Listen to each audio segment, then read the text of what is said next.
Good afternoon. I'm happy to greet you all that joined us in Media Center Ukrinform. Olga Tapanova is with you. And now our next speaker, Petro Kotin, head of Enerhoatom company.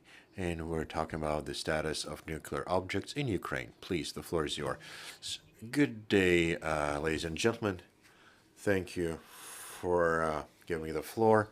You know, the situation in Ukraine is quite intense due to the martial law, and the most dangerous situation is with the nuclear objects, the civil nuclear objects in Ukraine.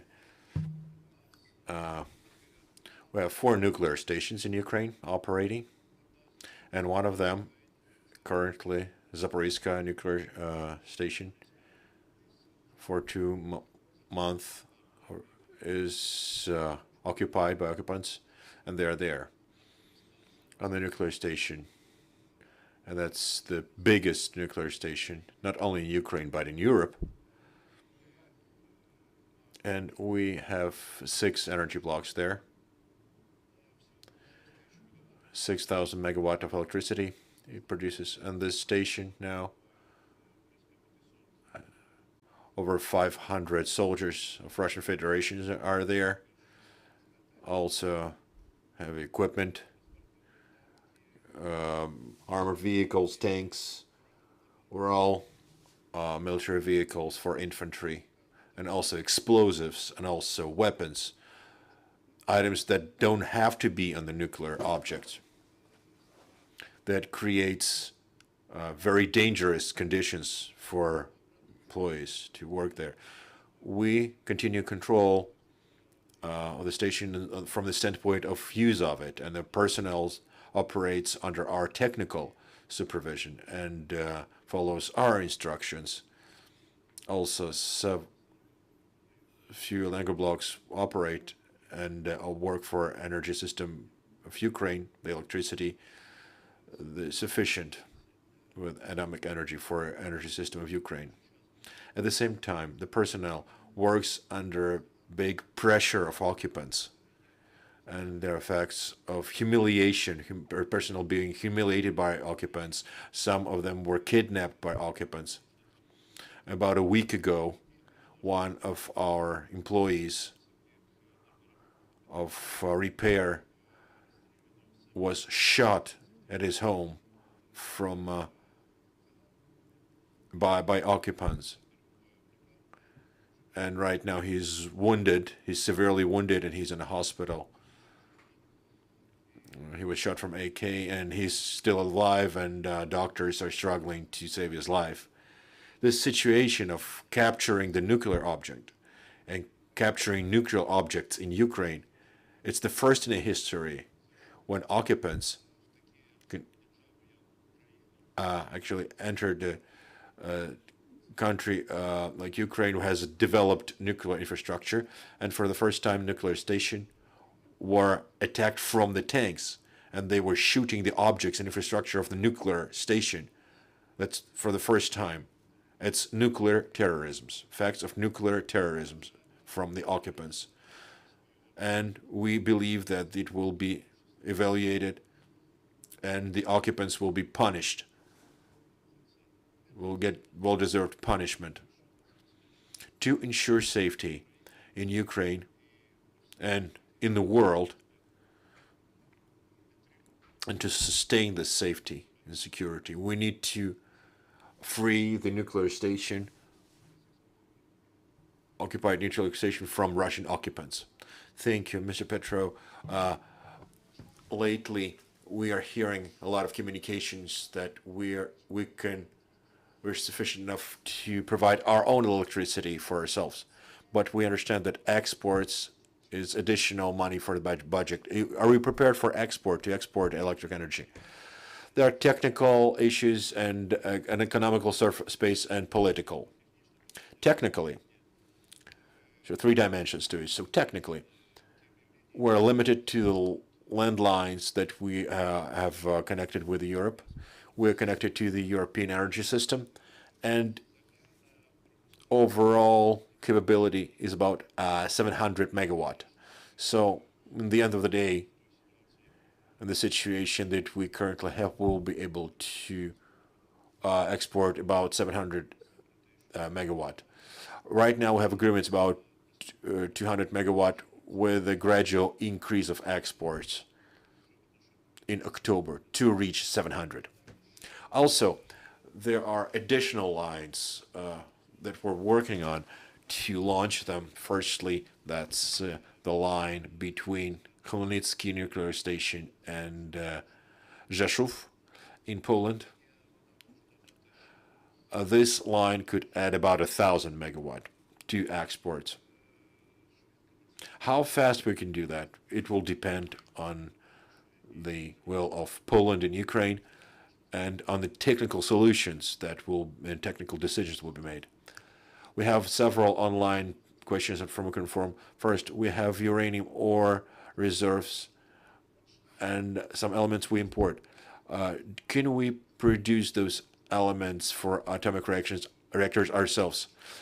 The element to produce those elements for atomic reactors, first we need zirconium tubes, zirconium plus niobium, the blend, and the line. We would need the line to make those tubes, zirconium tubes.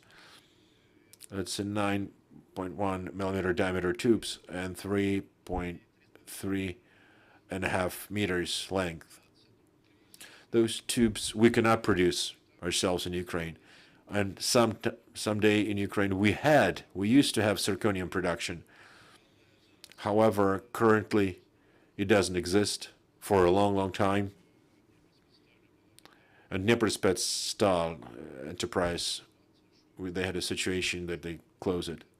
And to renew it, we would need investment about $150 million just to produce zirconium and to make special mix out of it. And out of that mix, it would be needed to make those tubes. Therefore, naturally, to the extent, in the amount of fuel that we produce in Ukraine, there is no sense to make those huge investments to make zirconium in Ukraine. It's a lot cheaper, a lot economically beneficial, more economically beneficial to import this part from abroad. Also, next question, to make that, well, we need uranium pills. We have uranium ore. We can make uranium product, uranium concentrate, but after that, it has to be enriched. And after that, those pills, so-called pills, are made out of it. We don't have economical, political, or technical technologies, and we don't have the license to make those operations of uranium enrichments in Ukraine. Therefore, currently, it's impossible for us. Before the full-scale invasion, Enerhoatom and Westinghouse agreed on finishing construction of Kharkiv, of Hayas, an atomic station. What are the plans? We continue all investment projects. What we planned before the war. And during martial law, we finished. It's a witness of our intention. We've finished 3 big projects.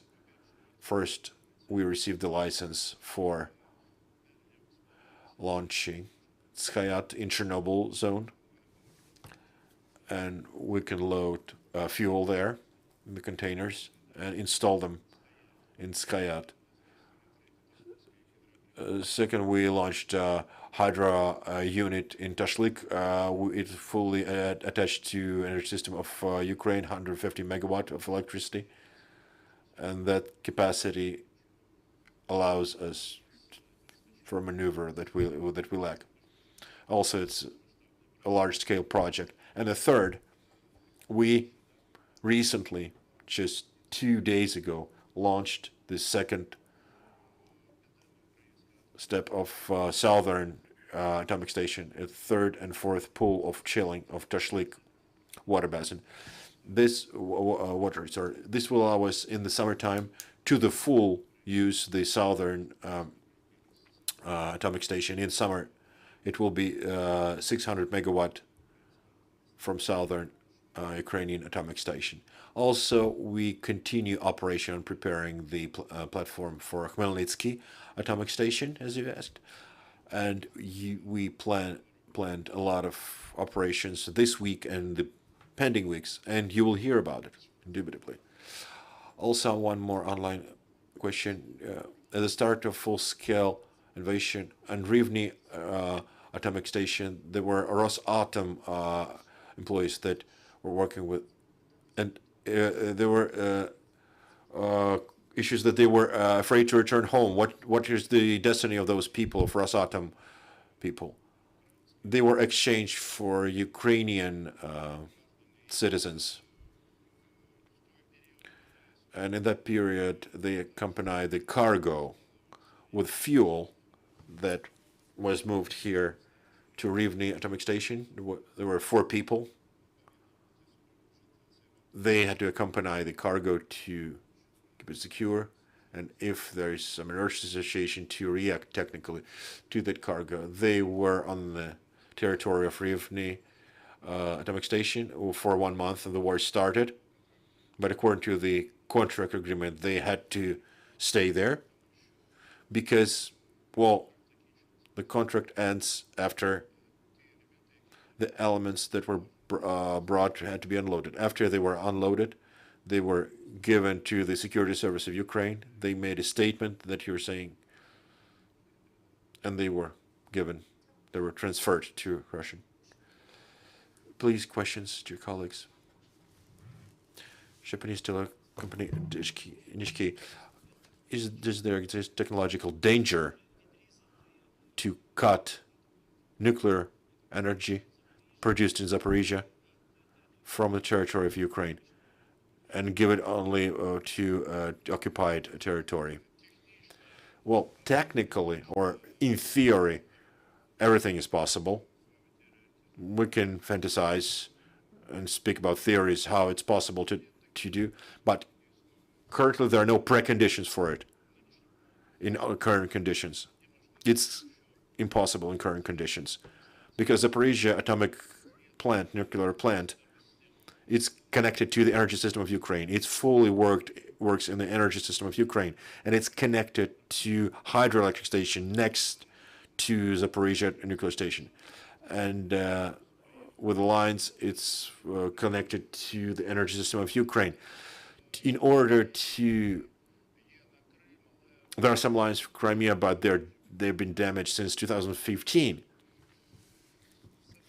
So it's all possible to do, but it would require a lot of time, a lot of work onto project, firstly, and huge investments to do it, to implement it.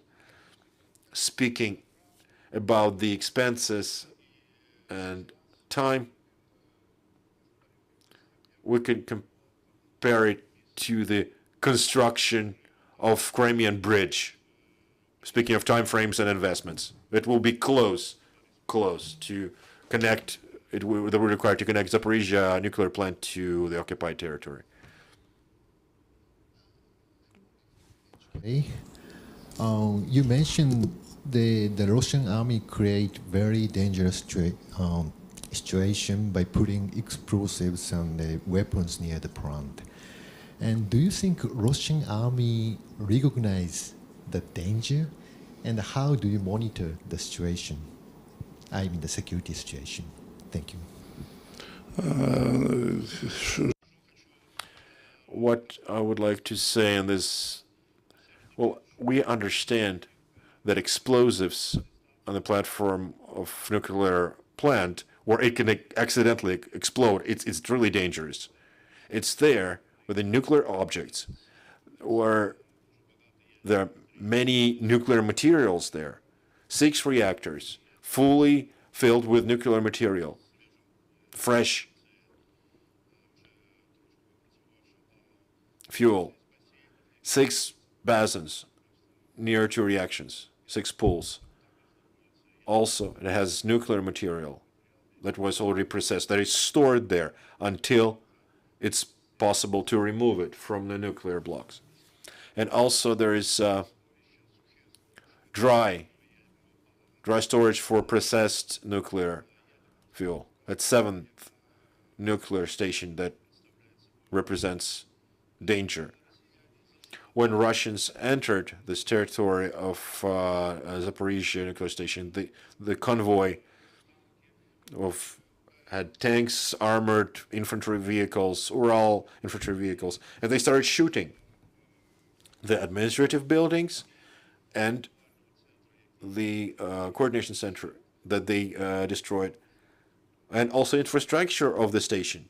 They also damaged the piping that connects nuclear blocks with a special block, so-called special block, with a building where special water is prepared for energy blocks. Also, they hit block transformator of the 6th block. And it's a miracle that we didn't have a fire there. So this all, when they entered there, all the time when they started shooting energy blocks, via loudspeakers from the station, the information was constantly conveyed in Russian. Stop. This is a nuclear object. Stop shooting. Your actions could lead to nuclear catastrophe, but it didn't stop them. They weren't listening.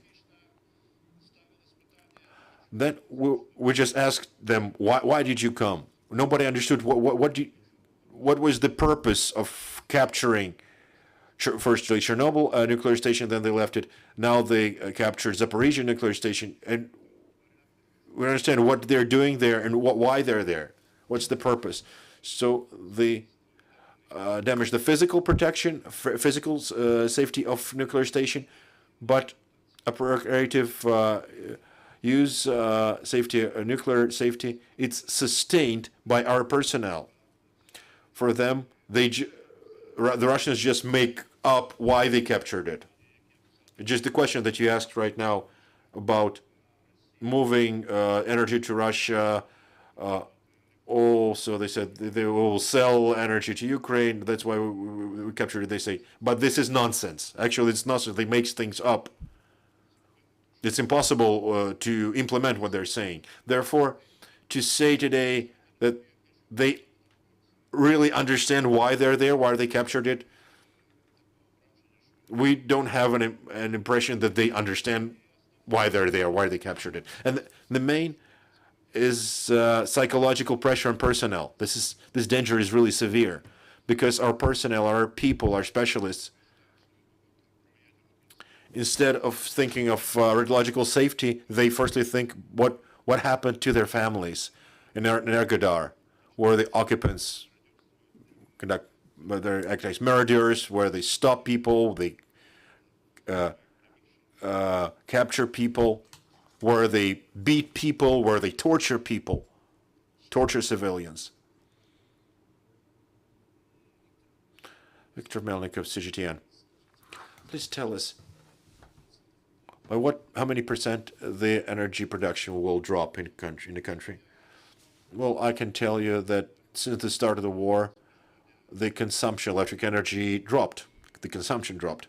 It dropped, for the most part, from the industry, from the industry sector, roughly by 38%. On industry, it shortened about 18%. It shortened for civilians, for civilian consumers, meaning the population. Thus, overall, about 30% the consumption dropped. And for our station, we produce about a half for what we could produce.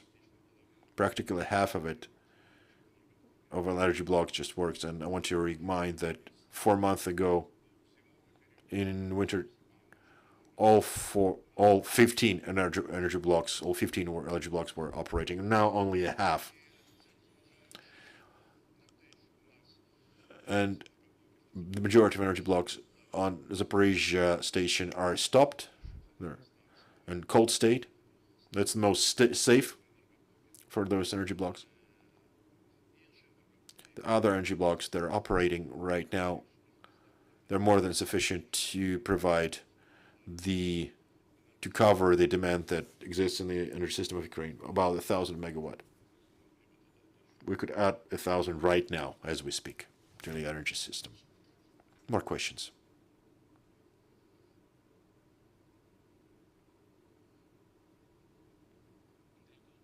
Recall Basad TV. I have two questions. Could nuclear station could it be a blackmail element, this nuclear station capturing by Russians? And more in detail about Khmelnytsky atomic station with the Rzeszów atomic station, about that connection. Thank you. Naturally, capturing a nuclear station, indubitably, that's nuclear terrorism.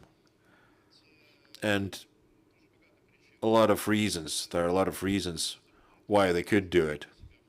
And we can fantasize only why they did it, because nobody knows for sure why.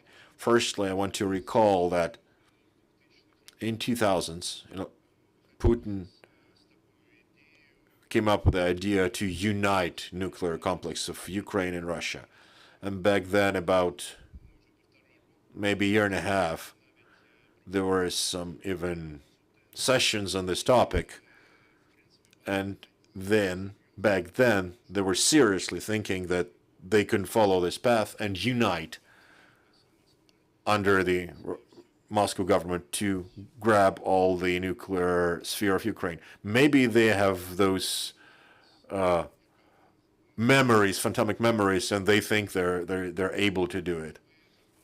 And they started capturing our nuclear objects.